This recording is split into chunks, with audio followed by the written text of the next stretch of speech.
Hey everybody, welcome to the channel. My name is Brian. Today we're going to be working on something a little bit different. We're going to try to fix our toaster. Here we go. So I really wasn't kidding. This is our Sunbeam Vista radiant control toasting machine. Apparently these were made from 1948 until the 80s or early 90s. And basically you have a lever for light or darker. That's pretty common, but it's also automatically controlled for one slice. So you drop a slice in here and it lowers itself and then it raises itself, and it doesn't pop up, it eases up and down. So my family hates this toaster. I believe my parents got this as a wedding present. So this is like probably 1967, so it's older than I am, but I shit you not, this thing makes the best toast. And I refuse to get rid of it, probably just for that fact that they hate it. But my daughter was trying to produce some Pop-Tarts today, and it wouldn't go down. So I tried a few times, and I was like, what, let's clean it out. And we probably got 2 cups worth of crap out of the bottom. It has this door that opens up, and probably need to do that more often. But anyway, I did notice the model number, it's a VT-40-1 for any toaster experts out there. But after we cleaned it out, or when I took it off, I noticed the power cord was burned into. So that probably explains, if you can see that, explains why it doesn't work. So I figured I'd bring you along while I try to fix it. The rest of the cord looks in decent enough shape, so we can probably just shorten it and re-terminate it. There appear to be 4 regular slotted type screws on the bottom. We'll pull them out and see if that gets us in there.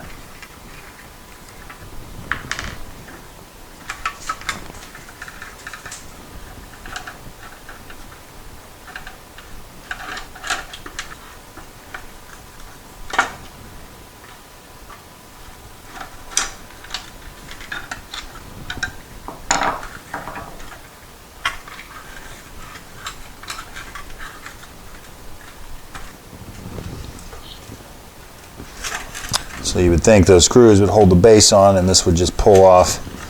That is apparently not the case, unless it's stuck somehow. So there's a 1/4 inch bolt right here. Let's see what that does.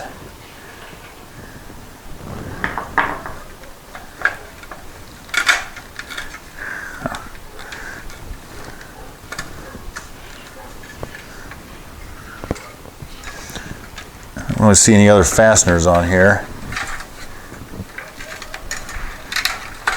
It is cracked on the back. Of course, it could just be stuck together with crumbs. It's got, something's happening. All right, there we go. So this nasty cover comes off, and then this should lift off. This cord may have it captured somehow too. It might be melted in there. Looks as though something's going on with the wires in this little section. It's probably where they transitioned from plain old 2-conductor cord to this high temperature wire. It looks like there's a little tab that's holding it down right here. So let's, you can see that.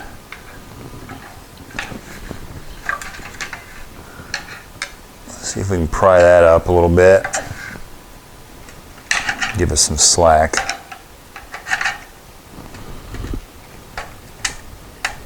I want to avoid damaging the wire too, so I need to be careful with this. Well, I may have already succeeded. Yes. So there's nothing else holding it on. And that's where our wire's messed up. So this little block came out.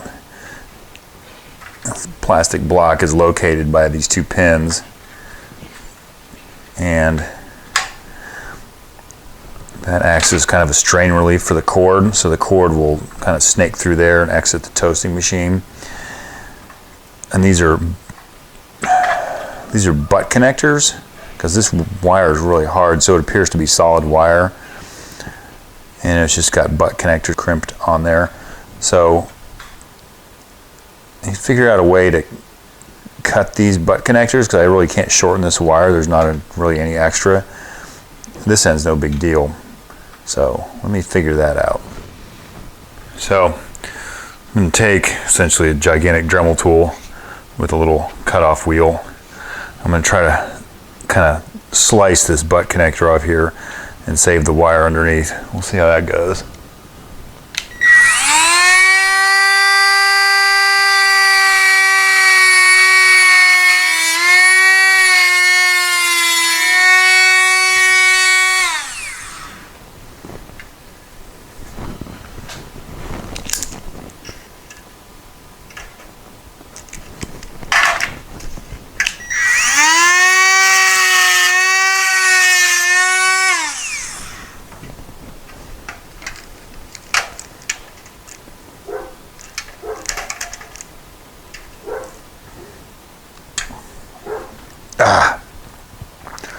It started to turn and then broke the wire off. Let me see if I can snake some extra around there. Let's try the other one.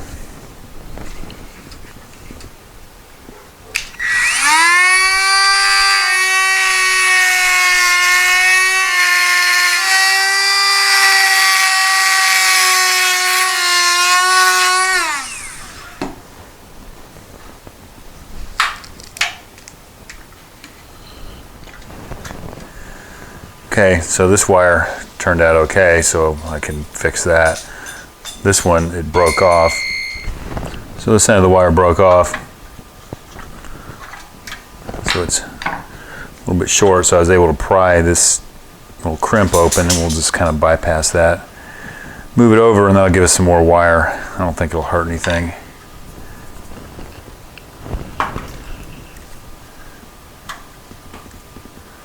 Go ahead and strip this back. This is probably asbestos, so I won't be eating it or breathing it or whatever messes you up with asbestos.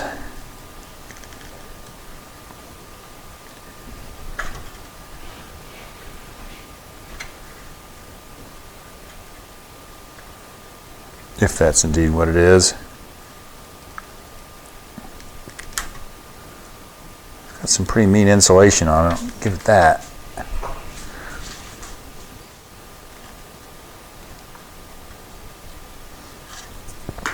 So I took, hopefully you can see this, some of these regular old blue butt connectors and cut them open.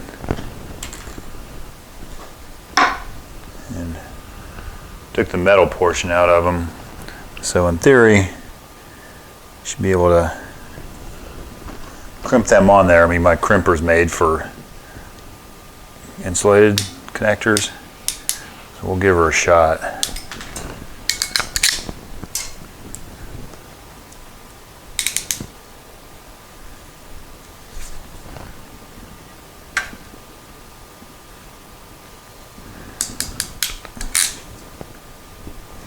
Looks like that worked all right. Usually do the entire wire at one time. Just going to crimp this solid wire on first.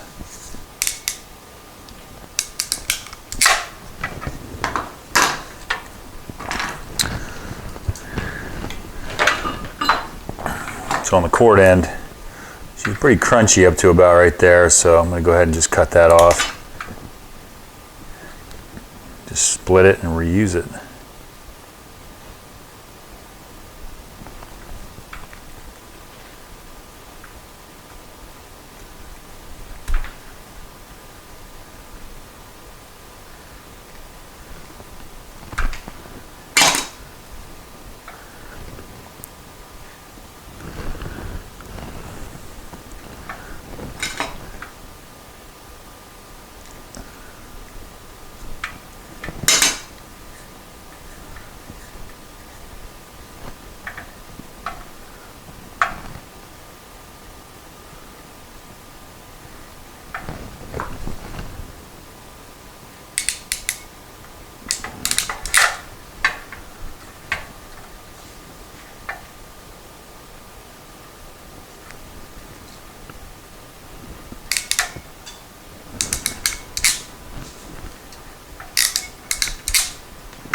Alright, and that should be sufficiently crimped for what we're doing. I think next I'll take this out in the garage and take a blow gun and get all the rest of these crumbs out of here. Okay, so they're crimped, and now they'll reach. This plastic block just kind of sits in there, and that's kind of what insulates it. And keeps something like a strain relief to keep the cord from getting yanked out of it. Pretty elaborate setup. So now, theoretically, I can just bend these wires and get them back in this little groove here. And that's what holds it in there.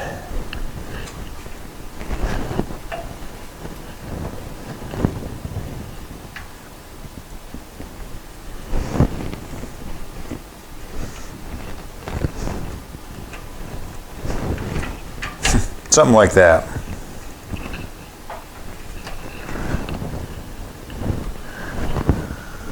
Stay. So we've subjected the base to some washing. It is cracked right there, but it's on the back. And then that's where the wires push down on. Now I made the unfortunate decision to put it all together before sliding the wires through, but the end of the cord's a little jacked up right here. So I can pull this off and re-terminate it. This is not original anyway. Somehow, no, I don't believe this is original. Somehow I should be able to get this apart and just trim off some wire and slide it through the hole. Put this back together. Assuming this will just slide out of there. So this little green piece pulled out. This obviously won't be the same on your toaster. And then the wires are just kind of screwed on there. So let me chop some of this off. It's pretty good about there.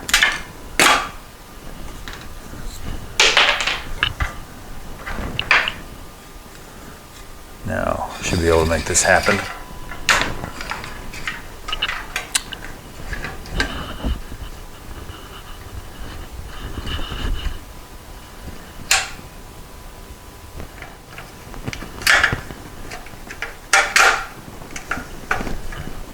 All right.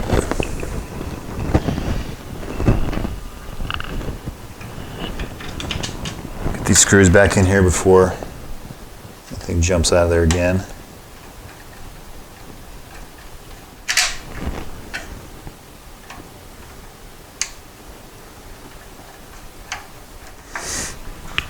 So I did read somewhere that about the ingenious mechanism that makes the toast go up and down slow. Apparently you can adjust through the end here, you can adjust the mechanism. So I don't think I've ever been in there before. It worked fine before. Should be fine now. So we'll just go ahead and put this plug back together.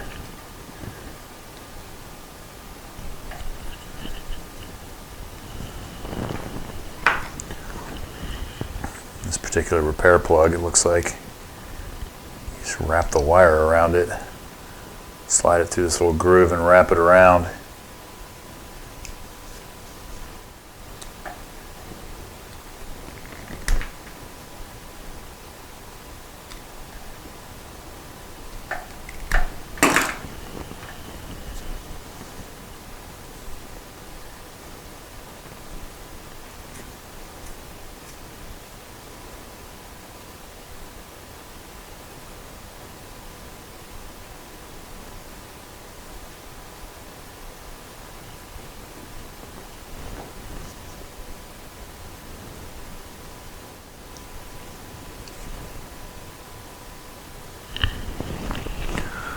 So let me work on this and get this all put together.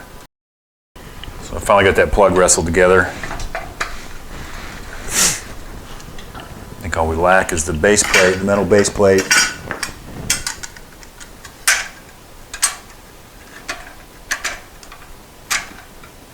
So it shares those screws. So I need to pull them back out. I kind of want to get it all together to hold it down. Let me pull those out.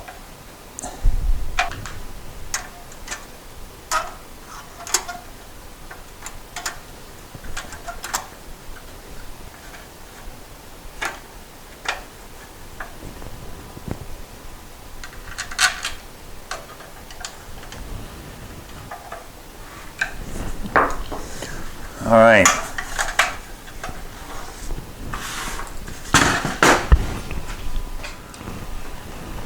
So my hope would be that nothing got shorted out in that plug across together.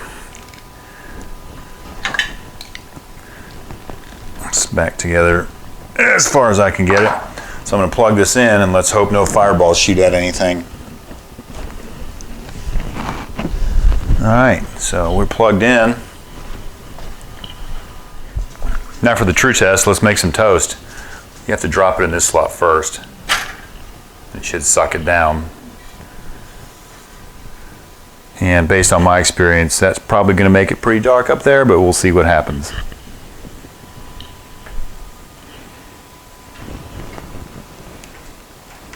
One thing I do like about this toaster, this thing does not mess around.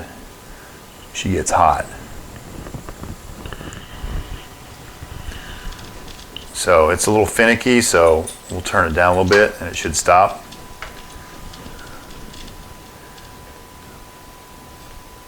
Then the toast automatically rises and it doesn't shoot up there like one of those new school toasters.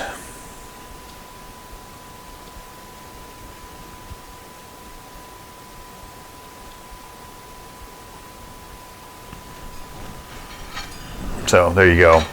You can't ask for any better toast than that. Thanks for watching. See you next time.